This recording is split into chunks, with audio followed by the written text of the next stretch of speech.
Okay, let's start. Our theme is ecology and humanity. What are we doing to ourselves? Originally it was Benedict the 16th, ecology of man and nature. But the staff here said it was not inviting. So then they made up their own, which is now inviting. Ecology and humanity, what are we doing to ourselves? Before we explain what ecology and all that means, let me also say the following thing. We tried on this campus, as you know, to have future studies. This future studies was, after 3 years of great success, was repressed by the administration because they said they wouldn't have a successor for me in case I would die. That was in the 80s. Since that time they wait already for my premature death. And the other thing was that there were too many foreigners in the program, and therefore they had to close it. So after it was closed, we had a Peace Institute, but the Peace Institute went under as well. Then we had an Ecology Institute, and that went on, and that is still going on today. So the reason for that is that ecology, you can talk about nature, and you don't have to talk about civil society. But my presupposition is that one cannot talk about ecological problems without talking about civil society, and that is the point then, which is a point of controversy. Okay, now there is among the ecological disciplines, which is a biological discipline, by the way, ecology, but there is also eco-theology nowadays, and the question is how the three Abrahamic religions deal with ecology.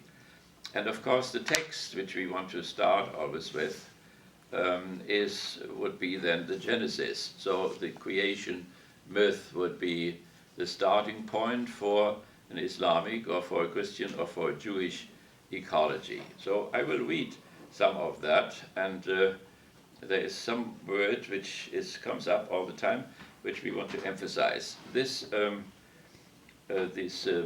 document there, the first 2 chapters of Genesis, comes from the priestly code. You know that the Torah is written by a Yahweh code, by an Elohim code, and there's a priestly code. And the priestly code was developed under David, a priest, collected stories which the people told, and he made this collection. Finally, all these collections were put together, but not by this priest, but later on during the exile, so 500 years later. So these texts have grown and developed and have been redacted for 500 or 600 years. And so there is one thing there which we will notice right away. When they talk about light, there is light right away. And in the vault, the vault, that means it was a dome in which all that happens. The sky was a dome and the water was above, and then below there was the land and there was the ocean and so on. And the sun comes and the moon come only very late. And the reason for that is that in Canaan, there were, and particularly in the Euphrates Tigris area and in Egypt, there were a lot of religions which made the moon or the sun into a divinity. And therefore, sun and moon are not mentioned in the text at all, because they did not want to play into these lunar or into these sun religions in Egypt and in Canaan and in the Euphrates and Tigris area. Okay, I will read some of that text, because that would be not for, of course, biologists, but for if one wants to develop in the three Abrahamic religions, or any religion, eco-theology, then one would have to start with this. So in the beginning, God created the heavens and the earth. Now the earth was a formless void. There was darkness over the deep, and God's Spirit hovered over the water. So it is this type of a creation ecology would be concerned with. God said, "Let there be light," and there was light. God saw that light was good, and God divided light from darkness. God called light day, and darkness he called night, evening came, and morning came the first day. So this issue that the creation is good there is something essential for an ecological type of a movement, because there are people who think that nature is not good at all and that it is not worth to be maintained at all. As a matter of fact, the book of Revelation, in the end, says a new heaven and a new earth, and the old one does not exist anymore.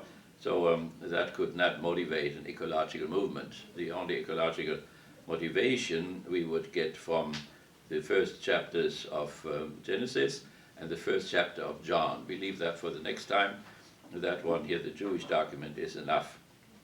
God said, let there be a vault, that is this vault, in the waters to divide the waters in two, and so it was. God made the vault in, and it divided the waters above the vault and the waters under the vault. God called the vault heaven, and evening came and morning came the second day. God said, let the waters under the heaven come together into a single mass, and let dry land appear. And so it was.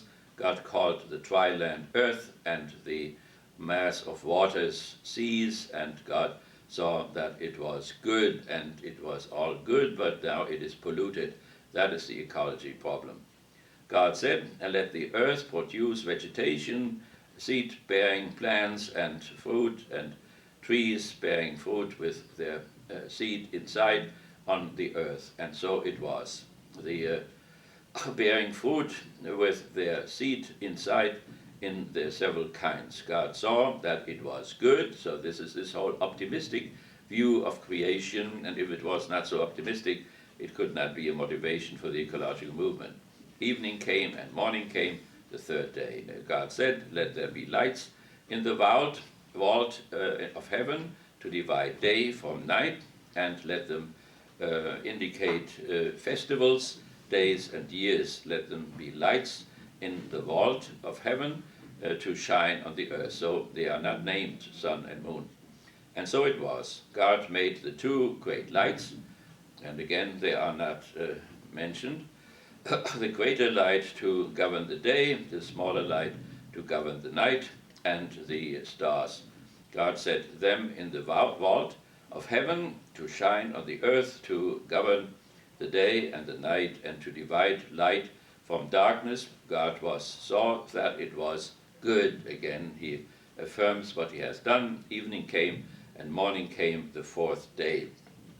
God said, let the waters teem with living creatures, and that is what is destroyed by the ecological catastrophe, and let birds fly above the earth. Innumerable species are dying out every month and every year within the vault of heaven. And so it was. God created great sea serpents and every kind of living creatures with which the waters teem, and every kind of winged creature. God saw that it was good. By the way, all this rests on a Babylonian story of creation, and these sea monsters there, these were once the god, the mother of life, life mother, which Marduk had to kill in order to establish a patriarchal type of a religion. Be fruitful, multiply, and fill. That is the first mitzvot of the 613 laws that comes from there, of the Jewish laws, or 614 maybe. The fruitful, multiply, and fill the waters and the seas, and let the birds multiply. Everything has to multiply. God said, let the earth produce every kind of living creatures, cattle, reptiles, and every kind of wild beast. So all these animals are good, created, and there's a very positive attitude toward it. Up to Noah, everybody was a vegetarian. Nobody was allowed to eat anybody else, but then they were in the ark. They found out how good they smelled, and then afterwards they all ate each other. God said, let us make man. Now comes this thing here, which comes on top of the whole thing, and which creates the ecological problem, and that only recently. In our own image, in the likeness of ourselves, and let them be masters of the fish of the sea, the birds of heaven, the cattle all the wild beasts and all the reptiles that crawl upon the earth. So what does this mastership there contain? Does it allow destruction? Does master is to be a master of something? Does that mean also to care for something? Of course, the man is the image of God, and so therefore God is the master of the universe, but also providence. So man should not only master, but he also should be providential about all the other little animals. God created man in the image of himself. In the image of God, he created him, male and female be created them. And so, by the way, Habermas would take that all seriously, and he thinks that the presupposition of a God is not necessary in order to see the value of this statement. God blessed them, saying to them, "Be fruitful, multiply, fill the earth, and conquer." We just, it was late, we had a discussion on artificial birth control. "Be masters of the fish of the sea, the birds of heaven, and all living animals on the earth."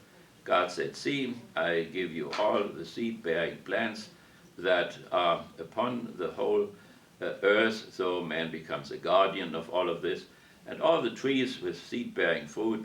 This shall be your food," so one can eat them, "to all wild beasts, all birds of heaven, and all living reptiles.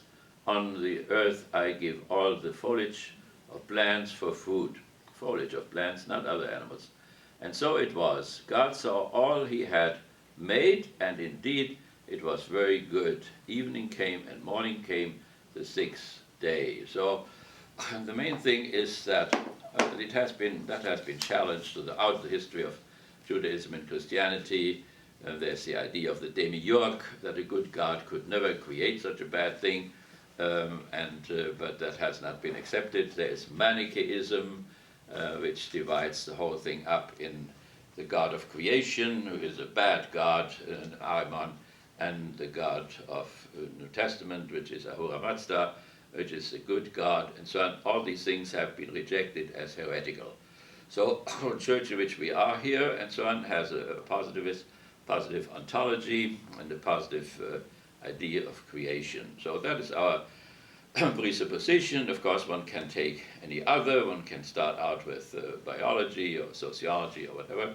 But here we are, and for many people, these revelations are still valid, and so we want to start out with this. So we go now to our text here, the ecology. I want to explain. The next time we will read John 1, because that's a specific Christian idea. The others are true for all three Abrahamic religions.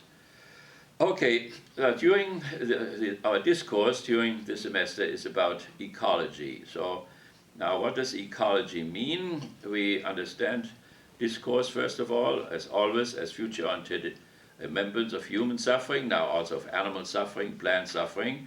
So ecology is about the suffering which has occurred increasingly the more the Western civilization increased and became productive and mechanical and instrumental and so on, with the practical intent to diminish this suffering.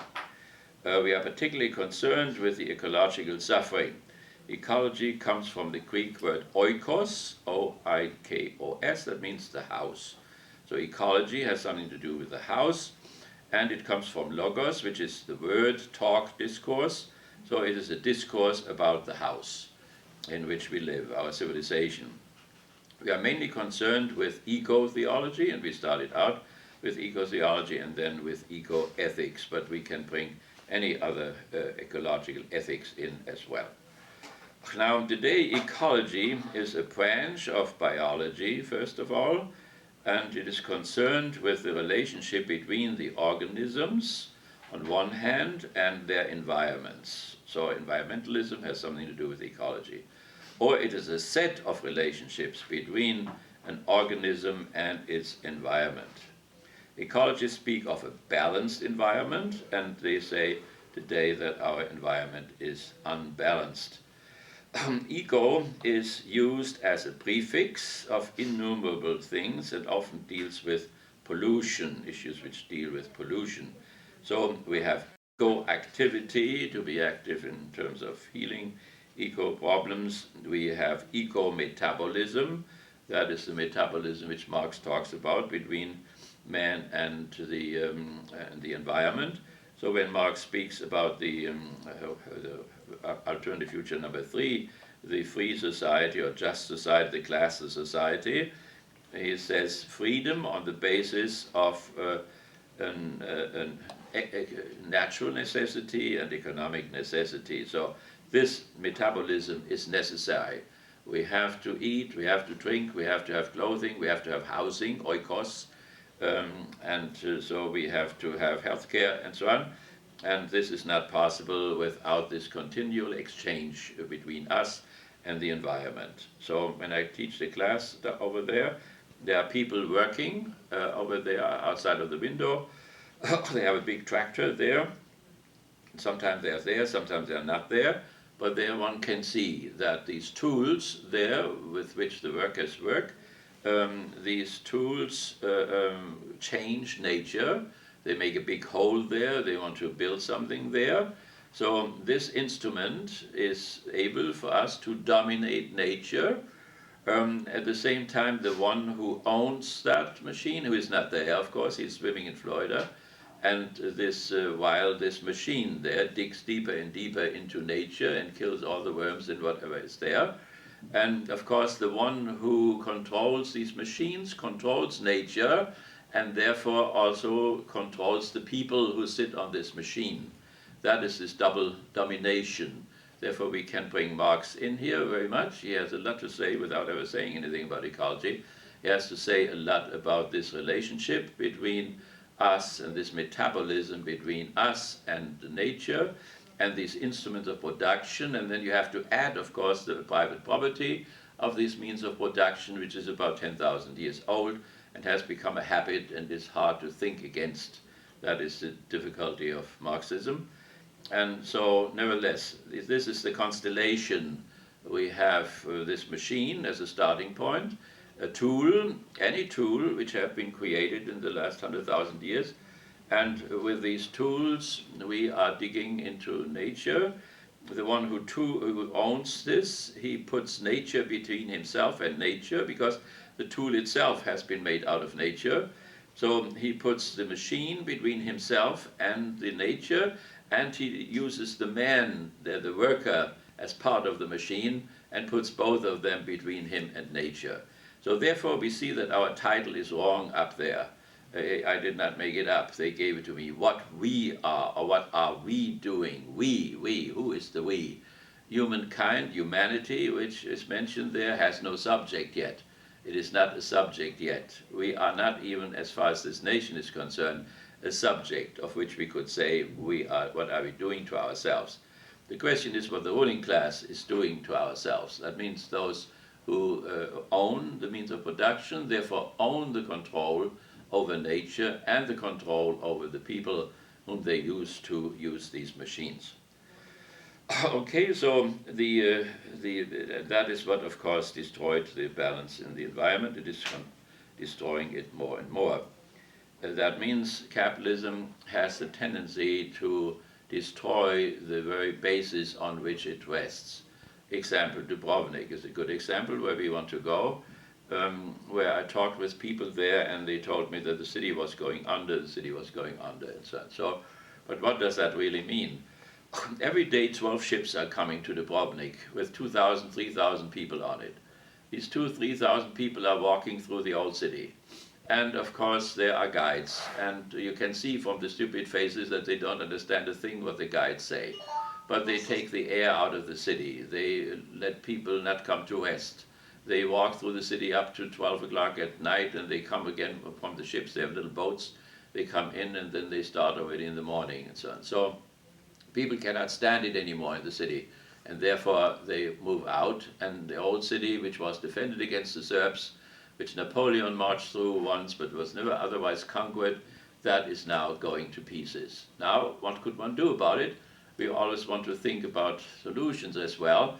The City Council of Dubrovnik could simply say, we allow only 2 ships to come in the city every day, and that would solve the problem. 2 ships, 2,000 people coming through in the morning, and then it's quiet all day long, that would be okay. But the city commission cannot do that. It doesn't come through because the taxi drivers are happy for the business. The hotels are happy for the business. 2 hotels got already bankrupt, which they never did under socialism. So therefore, they are not willing to stop these 12 ships. You could say it is their greed, but it is also, not only the subjective greed, but it is what the liberation theologians call structural sins. The greed has become a structural sin. They cannot help themselves anymore. Theoretically, they could make this decision, but practically, there are too many people in that city who want to feed on these 2,000, 4,000, 6,000 people marching through the city and destroying it in the process. There is a good example how capitalism destroys its own foundation. That is Marxist crisis theory. So then we have ecopathogenics. Ecopathogenics means where the environment produces illnesses, so as the source of illnesses.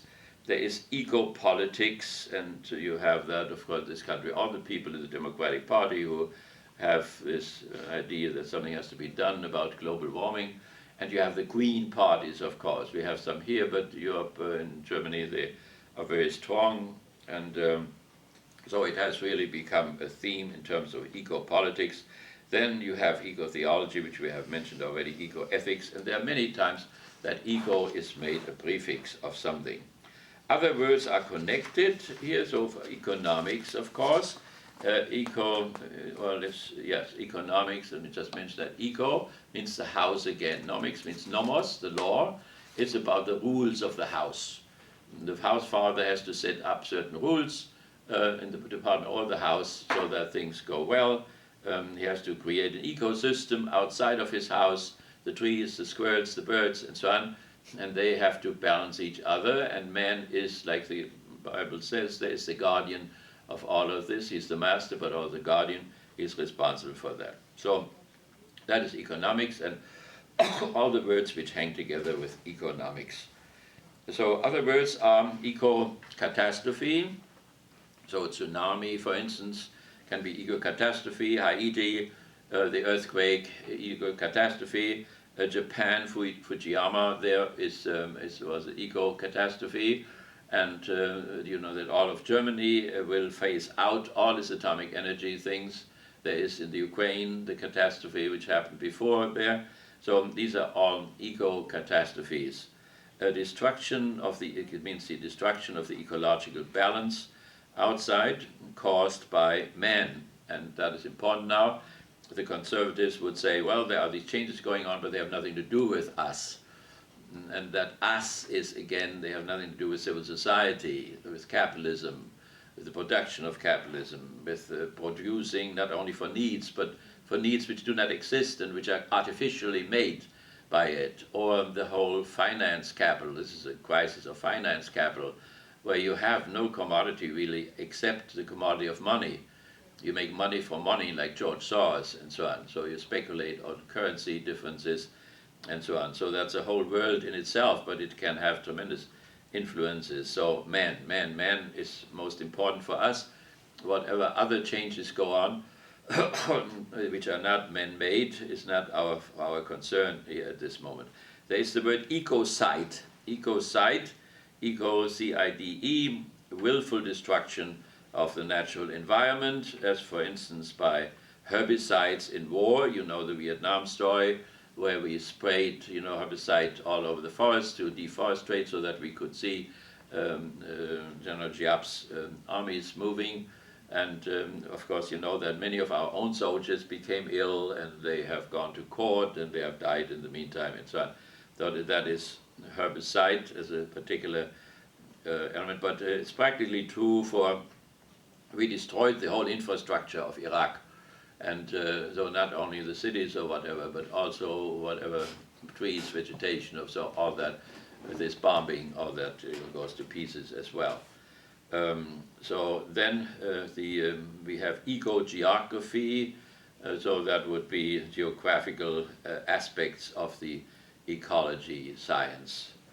And then we have eco-law. There is a whole branch of legislation for the protection of animals, protection of lakes and forests and so on. Ego inference is also, of course, the rain forests and so on, where people want to destroy these forests in order to get cattle there, and then slaughter the cattle and sell them here as hamburgers and so on. So that is going on for years, and daily they mow down this type of the ecosystem of the whole earth here. Then we have ecological art, of course, where art created from natural forms out of nature. We have some on campus there. Ecological balance is a word, and stability is important. That is the goal which has to be achieved, and how this can be achieved.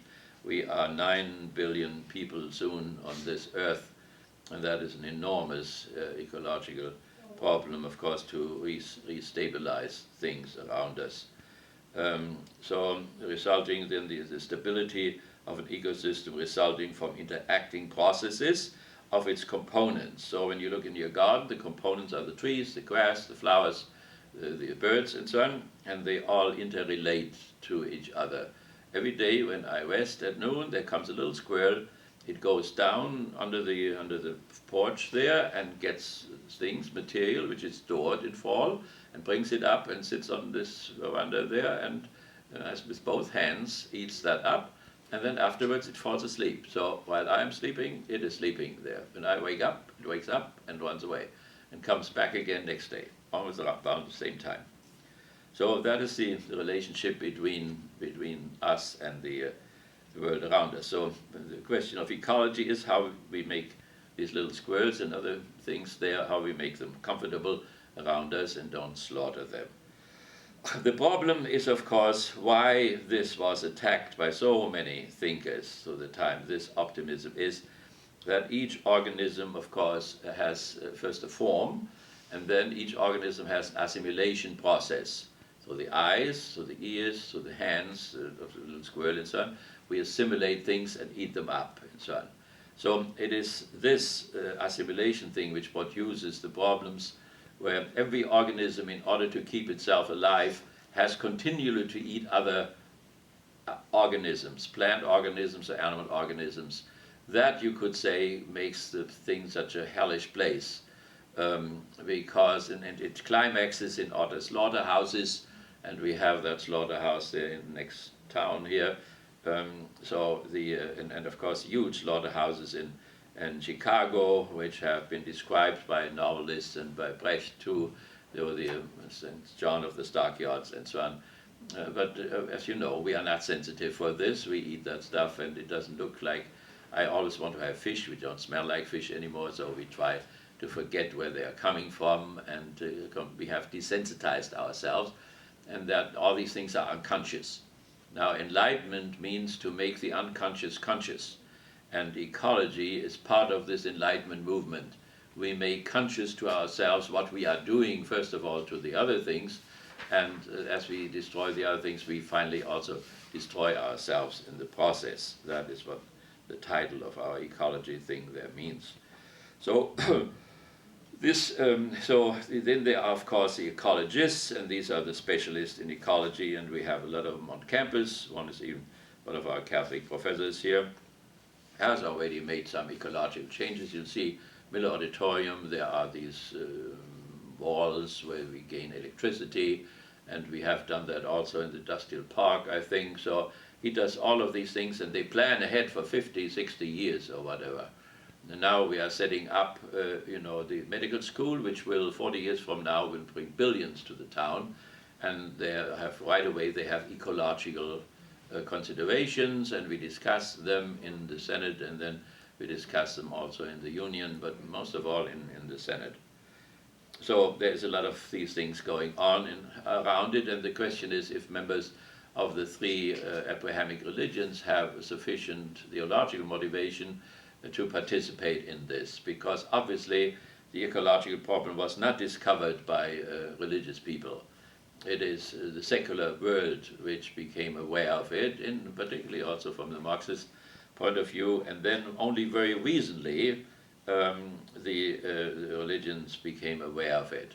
And one thing we want to pull in here is the speech which the Pope gave in Berlin in the Parliament, about ecology of man and nature, and what he has to say about this. He represents 1 billion people, the largest religion around the globe, so therefore it is important what they think about this thing. So okay, so then we have also then economy. I told already this connected with ecology. Economy, that means norms for the household, and then econometrics would be the technique of applying methods of mathematical analysis and statistics and so on to economic research or to ecological research, which is a very important tool in order to promote this type of science. So that may be sufficient about the word and what it means and what we are focused on, and we want to stay focused on this ecological problem. It is very important. Any questions so far?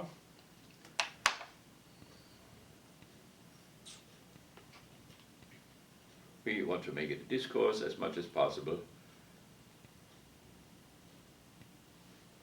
Why, and we can right away reflect on ourselves, why we are only 3 people or 4 people. By the way, where 2 or 3 are together, that is where the Spirit is, so it's entirely enough. But we have to ask why the community as such is not awake for this. What the Pope says, it takes decades until it gets down to the people.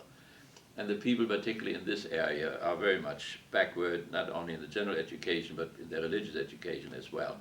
So until that comes through slowly, that will take a long time. What people understand today, the Archbishop, I think, of Cardinal of New York, I'm not entirely sure, wrote a letter to the army about negative birth control. What he is concerned about is that Obama said that artificial birth control has to be paid by the employer. That is also by the army, but by everybody else. And so that means also the Catholics have to pay for the pills of their employees. And now this artificial birth control is against Catholic teaching, has been for 2,000 years. And so they don't want to do something in their own areas which is against their own teaching. And so, but, I mean, this is the concern which everybody understands, but this is a tiny sideshow which really has nothing to do with the essential thing. So it would be much more essential to be concerned, and follow the Pope and be concerned with ecological problems than with birth control issues. One could simply say people have to do what they, what their conscience tells them. That is what Thomas Aquinas taught, and that would be a simple issue. But the issue of the bishop is not even that. The bishop or cardinal is really that the Church does not want to pay for something which contradicts its own teaching. So, but it would have to make an argumentative process. That's why I came too late, because we did that at home. Why the argument, and the argument comes from here, namely that there is a creator of nature. This creator is intelligent. What he created is intelligent himself. He says himself, it's good, and so it's rational. That means it's teleological, it's purposive. Everything has its purpose in this whole nature machinery, and in history as well. There are laws of nature, and there are laws of history. And so, therefore, every organ in the body, in our form, has a purpose. The heart, some don't have a purpose, or had a purpose once and don't have a purpose anymore, like the appendix or whatever. But most organs have a visible purpose. Now, all organisms, not only the human organism, does not only have to assimilate continually other organisms, which produces the ecological problem, but also have to enter the genus process. The genus process consists of the reproduction. In the reproduction process, also evolution takes place by changing of the genome. After the animals have done the highest act they can possibly do to reproduce themselves, then, of course, they die. The more primitive they are, the sooner they die. The more complex they are, the longer they live after they have procreated. Then they get sick, and then they get old, but very few organisms do that, and finally they all die. So this is the genus process, and the purpose, therefore, of sexuality is the species process, the genus process. That's the purpose. That's true for all organisms, and so in the Aristotelian teaching, and it's all Aristotelianism, therefore that is the purpose of sexuality. Whatever else you do is deviant. That means they made long ago some concessions. For instance, relaxation is a worthwhile side effect, so people can have sex for their relaxation. But it must always remain open. That means the purposive of nature, which is the purposiveness of God, must always be open, otherwise one contradicts the will of God, and that is a mortal sin. So the discussions about that, and we don't have to repeat that all here, that was in the 60s, the capitalists spent $10 million in order to put the working class on the pill, successfully. That was a better birth control than one ever had before. 100 years earlier, Malthus said all the workers should be chaste, live a chaste life, so after they had one child or two, they should not have any sex at all. Malthus at that time was a priest of the Anglican Church and was not married yet. Later on he married, and he had 4 children finally. So now, according to Malthusianism, the food supply and the procreation rate follow a different rhythm. So the procreation rate is 1, 2, 4, 8, 16, and so on and so on. The reproduction of food is 1, 2, 3, 4, 5, and so on. So therefore, the reproduction rate outruns the food supply, and that has to be balanced. Ecological balance has to come about by wars, by famines, by diseases, and so on. In order to prevent that, he said people should live a chaste life. But they could never live a chaste life, because the only happiness they had in the slums is to have children. And so proletarians already in Rome meant children people. That means people who had a lot of children. So the upper classes had less. Sometimes capitalists did not even get married here, like in Rochester, Eastman, and so on. And many of them had no families. They devoted themselves completely to their enterprise. That is secularization of asceticism, which American capitalists did, yes. There's a environmental philosopher named Val Plumwood from Australia, and she argues that, it's the dominant form of reason that civil society is operating under, the instrumental reason that it's incapable, it's pathological in the sense that it's therefore incapable of dealing with ecological issues. So it's not a matter that if we can be re-enchanted to nature, in modernity we wouldn't be able to live a modern life if we were enchanted with nature. So it's a matter of the reason that we're operating under in terms of how we deal with the ecology. Yeah. So, yes, so we will come to that, but let me just go through with that argument because Marx comes in here. Marx was opposed to Malthus. He laughed about him, he made jokes about him, and followed Darwin. And so Darwin's theory would be that an animal which is weaker has to procreate faster. And one which is stronger, that means the predator has to reproduce slower than the prey. So the mice have to reproduce every 4 weeks because the cats will all eat them and so on. So he applied that social Darwinism, this Darwinism to society, civil society, and said that the working class is the weaker part, and therefore they are dying earlier. There's here a difference between black and white again. The life expectancy in Detroit is 40, for a black man is about 45 years of age. The white guy is 75 years of age. So now the more you are threatened in your survival, the more children you will have.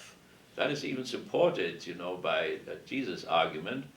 Jesus thought that people who are divorced should not marry any longer. They should not marry again. They should live for the kingdom of God, where there would be no marriage anymore.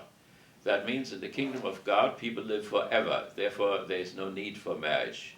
But here, marriage is needed because we die. So that means sex and death are connected. Eros and Thanatos, the Greeks said, and Marcuse has a book on Thanatos and Eros. They are interconnected. We are finite, therefore we have to get married and we have to have children and so on. So, nevertheless, in the meantime, Malthus, of course, has been disproven, because of Fritz Haber. Fritz Haber, the guy of the gas war, but it's not about the gas war that he diminishes population. He killed about 1.5 million people by gas alone at the Western Front, but it is rather what he did before to take ammoniac out of the air and increase, double up the food supply. And therefore this line 1, 2, 3, 4, 5 in food production is not valid any longer. There is more food than double the amount than was there before, so that's no longer a problem. So nevertheless, this the popes then set up, John the 23rd set up a commission. One doctor was in there from here, and the commission said that artificial birth control could be allowed because of the increase of population on this earth and personal consideration and so on. And so the committee decided 2 to 1 that this should happen, that Catholics can use the pill.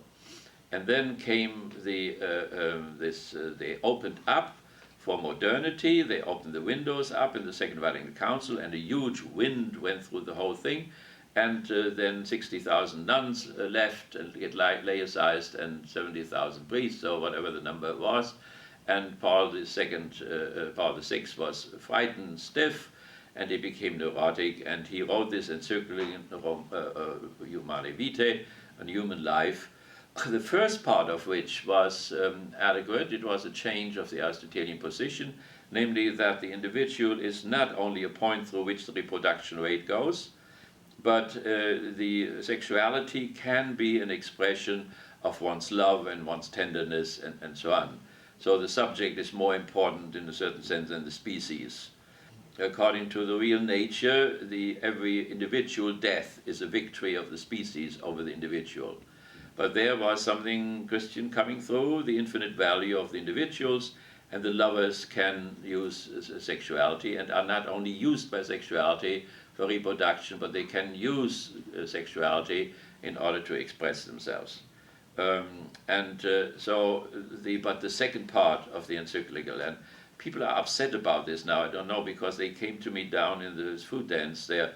Suddenly a lawyer came and shouted and screamed, and his wife, about artificial birth control and what the Catholic Church had to say about it and so on.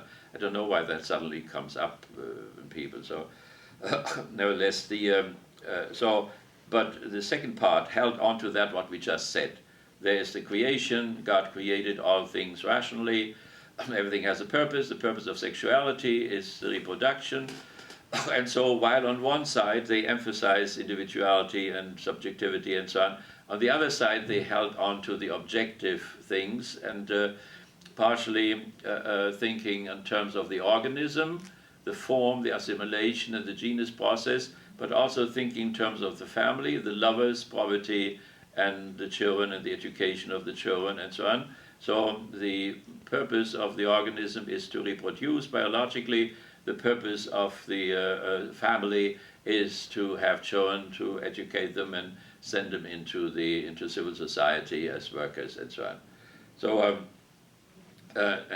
so then that gave a shock, and the whole Catholic Church is still in a crisis. And people would say, "What right does the Pope have to go into my bedroom and so on?" So and we had this discussion today that I think that everybody has the right in discourse that his argumentation is heard. I want others to listen to my argumentation and not bury me under their prejudices and so on. Therefore, it doesn't matter, what the other says, if I like it or hate it or whatever. The first disciplined approach in a discourse is give me your argumentation. And then I can say, this I can accept, this I cannot accept, or I cannot accept it at all. But if I accept or not accept, if I consider it plausible or not, I do have to have his argumentation first. And that is what everybody deserves as a human being. So I would say even that one, my Hitler book, that one looks through the eyes of a Hitler at the world, that one is, and Americans have a hard time because of this subjectivism, to let loose, let themselves go and listen to the others, and then one can refute them. But there's no refutation without, and then when you cannot refute adequately, that stuff will come up again and again. By the way, talking about Nazism, fascism had all these ecological things already, you know. Nobody was allowed to smoke, nobody was allowed to drink certain things and so on. And everything had to be collected, the oikos in the house, you know. You had to separate between certain materials and so on. So it's amazed how quite much more progressive than the liberal societies. I don't know how it was among the communists and so on. But we mentioned Marx at this moment, and his idea about ecology were influenced, of course, by Darwin, as we just saw. So, okay, so that now, because that was, we come to, you think that something has happened in the West. With the Renaissance and so on, people promised, you know, of course, technological things. The great artists painted U-boats and machine guns, balloons and airplanes and so on. So there was a whole promise of technological advances.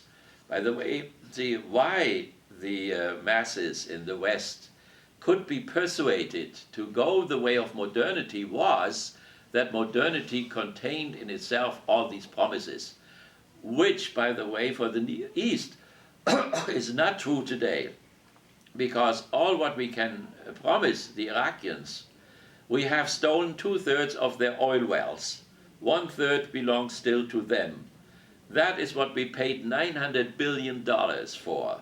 10 years of war, 4,500 soldiers dead, 30,000 crippled for life, and so on. And the whole infrastructure of the country destroyed, and so on.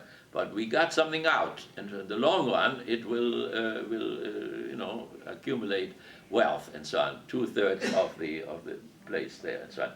So, but something went wrong in the West, namely the technological things were fulfilled. I mean, the bourgeoisie fulfilled dreams about flying and driving with cars and so on, which people only dreamt of and maybe did not even dream of. So that is one thing. But the other things, namely those who were on the side of communicative rationality, of speaking with each other, of remembering, of anticipating, of making love with each other, and so on, that side was diminished and was not so fully developed. One cannot say it was totally undeveloped, because the bourgeoisie made the civil rights, human rights declarations of 1776, 1789, 1945, and so on. So that is progress on the communicative side. There were civil rights. There was the Geneva Convention, which brought peace even in the middle of war, and so on. So one cannot say that none of these communicative promises were fulfilled, but not sufficiently in comparison. So we sit in the most modern cars or modern airplanes. At the same time, our families are falling apart with the divorce rate. Our neighborhoods have no neighbors, and the inner city is a wasteland very often, and the international relations are degenerating continually, and we cannot talk with people, and so on. So all that has, people like Habermas and so on, try not to stop the instrumental rationality, but to balance it. And this balance would also be an ecological balance, because what this Australian woman may mean there, the destruction of the environment is done by instrumental reason. And the question is now, and that would be also Marx, if communicative reason can be used in terms of nature. Communicative rationality is mimetic rationality. It is the rationality which consists among lovers or among the mother and the child. The child learns to speak long before it speaks by simply imitating the lips and the tongues and the teeth of the mother and so on, or just listening to things. So mimetic means that this subject-object relationship is changed in a certain sense, that one crawls into the object, that the subject goes into the object, and as I said, looks through the eyes of the object. It is not this, what I see behind my classroom. There is the nature out there, and in distance is this ugly machine there with all the motors in it, and the terrible noise they make, and so on, and the little man sitting on top of it, and so on. there we distance the object, we reify the object, we thinkify the object, we separated it from our feelings, we have no feelings for it, for the cows we continually slaughter and so on, or which we eat and so on. So I have this beautiful, every Sunday I have this beautiful pig in the garden there, so I eat a whole pig there, and it is the high point of my life and so on. This mass culture is all false, but we do enjoy it a lot. The little gecko and so on, the advertisement, even the stupid propaganda or whatever, Fox and so on. There are hilarious moments there and so on. So we know that it's all false, that it's untrue, that's a horrible lie. And at the same time, we do enjoy all that, what we condemn because it is untrue, and that includes also the ecological thing. So can one, build a new relationship to nature which would not be connected with the human potential of work and tool, a tool type of a thing. We use all the time, logic is a tool, everything becomes a tool for us all the time. So instead of this tool thinking, could one have a mimetic, imitative thing? You have that in, let's see, tribal religions or so, when they dance. They dance in order to make better weather or whatever. And in their dances, they imitate animals, they imitate weather, they imitate the clouds coming. And they try through this imitation of all these natural things then to bend them or to persuade them to act in a different way and to send rain or to send sunshine or whatever. It's a different relationship. It is not this distancing thing there. And is it possible to, you know that the neoliberals, they want to cancel the cultural modernity, but they want to go on with the economic modernization, which they do with capitalism. The deconstructionists, which come from Nietzsche, want to change all the concepts, deconstruct all the concepts which Americans and Europeans understood themselves since the Great French Revolution.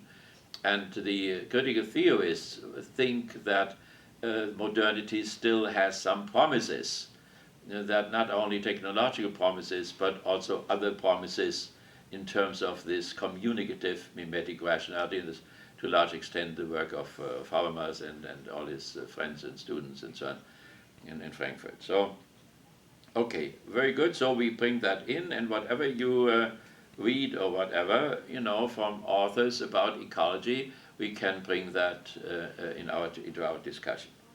Okay, do we have anything else about the names or, what the focus is, and we want to stay with that focus? One important program of Marx was, of course, the naturalization of man and the humanization of man, and the humanization of nature and the naturalization of man.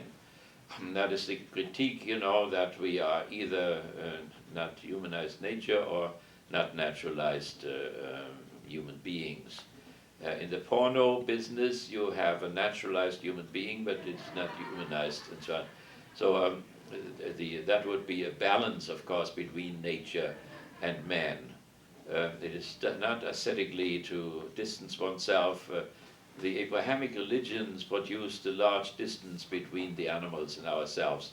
Maybe it is not so far as we thought. By being the images of God, we thought we were so unbelievably superior to the other animals, to the chimpanzees and so on. And then we are always, disappointed or surprised how that animal comes through. Like, for instance, urination on Talibans, after they have been killed, or waterboarding or torturing of other people. That's what the chimpanzees did. So that needs humanization. But on the other hand, we also need naturalization, and we can learn from plants and we can learn from animals how they solve their problems and so on, and how they do not destroy their environment. No matter how much they eat, they keep the ecological balance going. So maybe a lot of that we could learn a lot from them. After all, it's a biological science, ecology. Right? Okay, do we have anything else about this preamble to our attempts here? Okay, then let's go on. We want to have time diagnosis. As always, we'll start every discourse with some kind of a thing which we find happening ecologically around us. and we want to have some movies, which we know already maybe, but we want to see if there are some ecological tendencies anywhere. Then President Obama talked in his State of the Union message not only about fairness, which was overlooked by everybody, among people, but also between people and nature. So programs which he has, windmills, which are all over Europe already, in order to produce energy, or like we have these sun instrument there where we want to get sunlight and transform it into alternative sources of energy. Discussion is tremendous in Germany and Europe now because they want to get rid of all atomic energy. So the question is then renewable type of energy sources and or what to do. And it takes a lot of science, a lot of technology in order to approach these problems only, so that it has to be cost effective. There's a huge financial problem involved. There are huge investments involved, and the investment center is Wall Street or the German Börse in Frankfurt and so on. So where they put the investments in this whole thing, and the employment thing, does ecological problems, when you solve them, do you lose employment, or can you create employment at the same time and so on? I mean, the ecological issue is huge, and important is that you bring civil society in, because civil society is responsible for that, not the individual bourgeois or whatever. It's the system which is responsible. And the bourgeoisie has created a system theory which reflects outside toward other system, natural and social system, and then reflects back on itself and makes adjustments to it. So that is a form of, it follows Parsons and Newman and so Luhmann and so on. So this cybernetic social systems, which not the individual but the system itself is aware of other systems and what they do and readapts continually to what the other systems do. So United States to what Canada is doing, that United States to what Mexico is doing, what Europe is doing, and so on. They're continually reflecting back and forth. And then there is some indeterminate type of a sphere where we don't know yet what system may be there, or if there will be one, or whatever. And that was for Parsons still the ultimate reality, from Tillich, something divine. But for Luhmann, for the next, they are secularized further. So it is just nothing there. We don't, but there is something coming there, but we cannot determine it yet because it doesn't determine itself yet, like the Russians do or like the Chinese do. There we have a clear picture of the form of these systems, and then we react to them or to Iraq, and then we want to fall over one and kill it, like we prepare now the jump on Iraq, which we want, not Iraq, Iran, which we want to kill, and so on. So so there is something too which we can learn from them, namely how these human systems are related to these natural systems, ant hills and termite hills and bird life and fish life and migration routes and so on. And science can do a tremendous amount of whales moving, and here we can learn a lot from the Nature Channel, for instance. They do a lot of this stuff. And there you have information, which former generations never had. And then you have the History Channel there. There's an infinite process of learning, about historical things. I mean, Hitler's solution of the ecological problem was not too much space. He had not enough space, not enough ecological space. So then he had this idea to move to the Ural. And then how that was done, how suddenly ecology rose against him. When he was in Moscow, Dustin and I, we were in the airport, which he had reached and so on. Then he takes troops down to Kiev, and when they come back, it is too late. And then with Stalingrad, all the troops are there. Then he takes troops into the Caucasus in order to get energy resources, an ecological problem, namely the oil wells of the Caucasus. He comes to the first oil wells, and somebody put them on fire or whatever. So he turns the whole troops around again. There's a zigzag thing all through, and Chukov is on the other side. So you see how people are struggling about the ecology, about the space, and about natural resources and cheap labor and natural resources. All the Slavs were supposed to become the coolies, and the unbelievable Russian resources up to the Ural. And even if we had the possibility to go to Moscow and to take half of it by making an armistice with Stalin, who was in bad shape, he wanted to have all. He needed all. So that what you could call that an ecological urge in fascism. Blood and soil, soil and blood. Lebensraum. Lebensraum. Lebensraum, yeah, exactly. So Lebensraum is nothing else than ecological space which you need for a nation to live, to survive. Okay, so we wanted then we can also see something with this Obama thing, and that doesn't belong to us, and we want to focus all the time. But these world religions, in order to enter public space, we'll talk about that in Dubrovnik, they, of course, have to, nothing can survive in these religions which cannot enter the modern discourse in the public sphere, also the ecological discourse. But in order to do this here and to bring those sources here, they have to be translated, they have to be inversed into secular language in order to be understood. Now, the question is, for instance, to what kind of Obama represents something like that. In a certain sense, he's totally secular. He lives a totally secular life and so on. But he grew up as a completely secular man. But then he had this Reverend Wright in Chicago, and he was a revolutionary type of a guy who put the American nation before the judgment of the Decalogue, the Ten Commandments, the Sermon on the Mount, and so on, and then talked about the rottenness that we have annihilated the whole race. We have enslaved another race. We have enslaved our own race, those workers behind the windows there in my classroom and so on. So, that's why he was hated and so on. And somehow Obama had to distance himself from it. But he talked recently in a prayer meeting in Washington, and he said he was a Christian. He said he was, quoted from the Bible, that those who are given much, they have to give much. He talked about the tax code and connected it with the love of the neighbor. The love of the neighbor demands an adjustment of the tax code, and so on. He's translated a little bit wrong. The whole thing is love your neighbor because he is like you. And so the capitalists should see that the others, the workers, that they are like them, and therefore should have an equal tax code, and so on. So that was a Christian argument. On the other hand, he is, of course, involved in innumerable international murders, and so on, of Bin Laden, and of Saddam Hussein, and of this other one in Libya, and one killing after the other. About 30,000 of these pilotless airplanes, they will station them here. There is an airport here in Michigan, where they will be stationed, a lot of them. So we are in the middle of it again. And they can fly everywhere and shoot everybody and kill everybody. He says they didn't kill civilians and everybody around the globe. If you see that station 131 or something like that, it's an international station with a Russian part, an Indian part, and so on.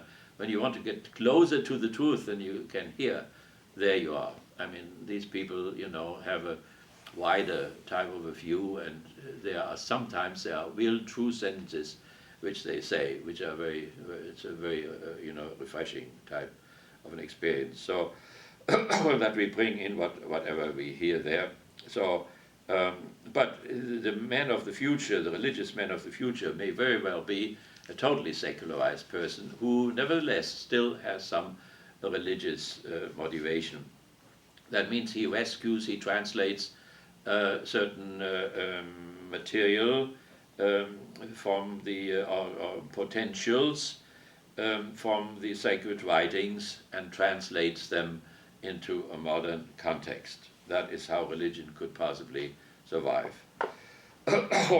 Okay, so then Iran builds atomic energy, which is of course a strange thing, because at the same time Germany tries to replace them, and all of Europe wants to follow Germany if Germany is effective. If they can really replace the atomic energy, and if they can really employ workers, and then Merkel comes through with the things and will be effective, then the other European 17 nations will follow Germany.